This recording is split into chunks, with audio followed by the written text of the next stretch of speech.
As we consider what our vision should be for our Deer Valley Science program, we also need to consider the culture that we need to bring that vision to a reality. Our culture is really dependent on our teams, both at our campus level and across our district levels. So we're going to look at our teams on a scale of 1 to 10. And I'm going to give you some characteristics of what it might look like to be a 1 team, a 5 team, and a 10 team, and then you can kind of think about where your team might fall.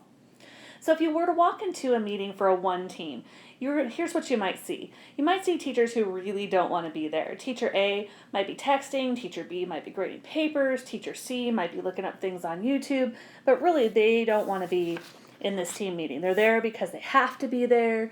When you ask them about it, they're like, my principal's making me do this. And they're really interacting as little as possible. If you were to walk into a 5-team meeting, you might see teachers talking about what they were doing in their classrooms, things that were going well, things that they needed to work on. They might be sharing lessons. They might be talking about making copies for each other. They coordinate well and they cooperate well.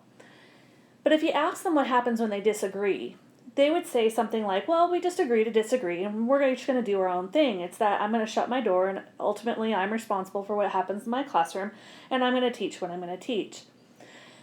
I'm responsible for my students, they're responsible for their students, and if you ask them about interventions for all students, they're like, no, you don't understand. I'm responsible for my students, and they're responsible for their students. So there's not that shared sense of responsibility. A 10 team is interdependent. So if you look at the rocks in this picture, if you remove one of the rocks, it would cause a breakdown in the structure, just like it would in the team.